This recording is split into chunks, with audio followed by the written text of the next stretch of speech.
Welcome to my channel, where the scariest stories come to life. Before we dive into today's chilling tale, make sure to hit the subscribe button and turn on notifications, so you never miss a story. Now, let's get into the horror. This happened last fall. It was toward the end of the season, closer to winter.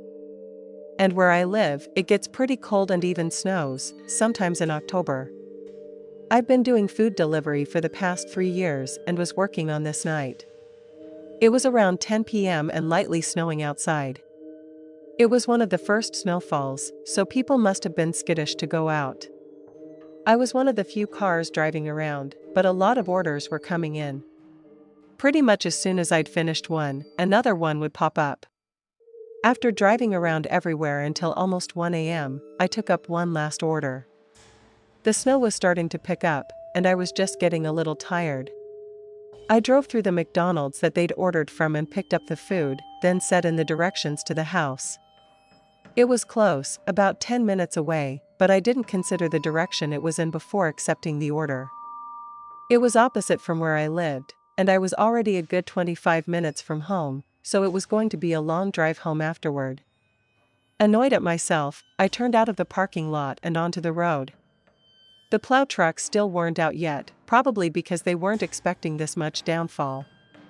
But my SUV was usually good in the snow, so I wasn't that nervous.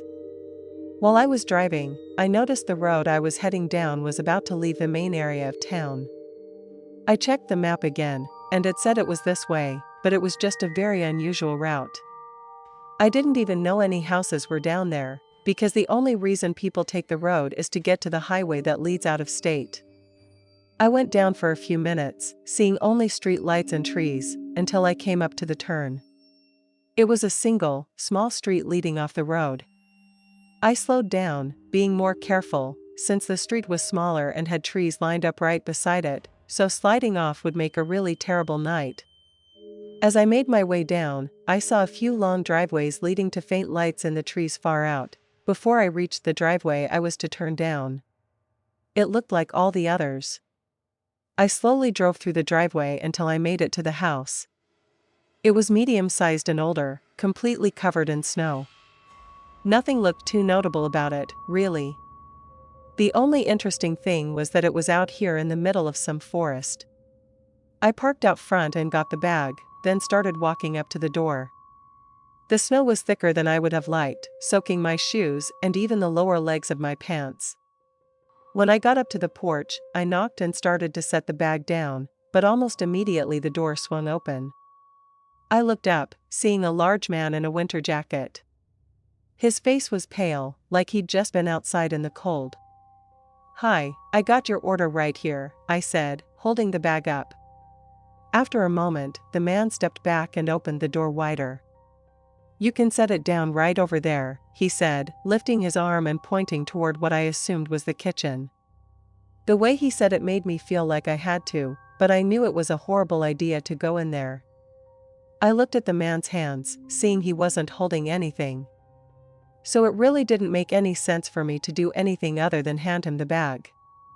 "Sorry, but I really have to get going," I said nervously, holding the bag up again. The man's face dropped into a frown, then he suddenly slammed the door shut. Still holding the bag up and just a bit shocked by what was happening, I set it down on the porch and quickly started walking back to my car. But just as I got past the yard, I heard something from behind me. I turned around, realizing it was from somewhere on the other side of the house. It could have been a back door or something, but it was too muffled to hear clearly. Getting creeped out, I walked quicker and got in my car. I switched it on, and right as I looked up, I saw the man coming around the side of his house and making his way quickly over to my car. He had something in his hands. It almost looked like rope, but there was something else that I wasn't able to make out. I suddenly felt my heartbeat spike and adrenaline take over my body. I started going in reverse, trying my hardest to go quick while also not getting stuck in the snow. The man got close, probably just a few feet away, before my car was able to grip the road and start picking up some speed. I backed up through the whole driveway, seeing the man eventually stop and watch, slowly fading into the dark as I backed up into the street. I don't know what he was doing, honestly. The whole thing was just terrifying and confusing enough to make me not even want to think about it. I still do food deliveries, but I'm far more cautious, and most of the time, I don't even knock on the doors anymore. I just drop the food on the porch and leave. Had I stayed any longer that night, or had entered the house, who knows what would have happened to me? It was a couple days before Halloween. I actually had the next few days off, so after I got off work, I was looking forward to staying up late and enjoying the night. I picked up some fast food on the way home, eating on the couch while watching some Netflix. About 30 minutes into the show, I paused it and got up to throw out the rest of the food I hadn't finished. I walked into the kitchen and tossed it, but when I turned around, I saw someone standing in my backyard. They were just looking at my house, not really doing anything else. For context, my backyard was small but fenced in, so there was no way he just stumbled through while taking a shortcut or something. I flipped on the back porch light and slid the door open. "Hey, what are you doing?" I yelled at him. With the porch light now on, I could see his face. He was young, probably in his 20s, but had really tired and, for lack of a better word, creepy eyes. He didn't respond to me, so I called out again. "You need to leave. This is my property." The guy looked over at me, then casually started walking toward the gate. I made sure he left, going to my front window and watching him walk down the street. Once he was gone, I just took a moment to think about what had just happened. It was such an odd thing. Why was he even standing in my backyard to begin with? He was just staring at my house for seemingly no reason. I even went as far as to go out into my backyard and stand in the same place he was, looking up at my house to see what he could have been looking at. But there really wasn't anything. I went back inside and tried to forget it. I didn't really know what else to do. I poured myself a drink and sat back down, playing the show. I had finished the episode and just started the next one, so maybe 20 minutes had gone by before I heard a few subtle footsteps running in my backyard, followed by a thud against my house. I stood up and ran to the kitchen, seeing that same guy now pressed against my back door. He was pushing his body against it and aggressively trying to pull it open. I grabbed the handle just in case he somehow got through the lock, but seeing the rage in his eyes close up was horrifying. I backed away and got my phone, calling the police as I stood in the kitchen and watched this guy continue trying to get in. But then he just stopped. He stared at me through the glass door, breathing heavily and still having that crazed look in his eyes. Then he walked back to the gate. But this time, he didn't walk away. He stayed somewhere on the side of the house like he was hiding. I constantly went back and forth from all the windows, waiting for the police to arrive and hoping the guy didn't try anything else. 5 minutes went by with no sounds or movement before a police car showed up. Right away, I heard footsteps running, from the side of the house, but not away from the house. They ran back up to the door, trying to force it open again. He chose to attempt breaking in rather than taking his chances running away. Obviously, the police were able to catch him in the act, and after a quick struggle, they got him cuffed and into the car. When questioned, it was very apparent that the guy was under the influence of something heavy, and it was later confirmed with some tests. Despite questioning him that night and in the following days when he was sober, the man never gave actual reasons for his actions. I'm unsure how to feel about it. Part of me sees it as just some crazy guy that had no reason, so why worry about it? But then a part of me thinks of the look in his eyes and the fact that he tried to break in. Choosing that over running away means he had to have had a reason, and either way, if he had gotten in, what he would have tried to do to me is likely just as horrifying, reason or not. As far as I know, he was only imprisoned for a few weeks due to not being sober during his actions, so I am left to just worry about whether or not he intends on coming back. In early October, I had 2 weeks off work and had taken a trip down to a cabin in the hills outside my city. It was an Airbnb that was far out, which was perfect, because I wanted to spend a few days camping as well. I drove 2 hours to the cabin and got there in the afternoon. It was really nice and quiet. No other cabins or buildings were in sight.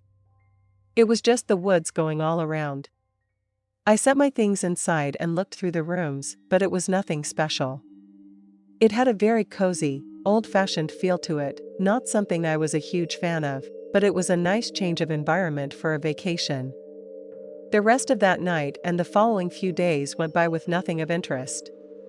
I spent my time relaxing, sitting outside in the cold fall weather for most of the days, and spending the nights inside by the fireplace.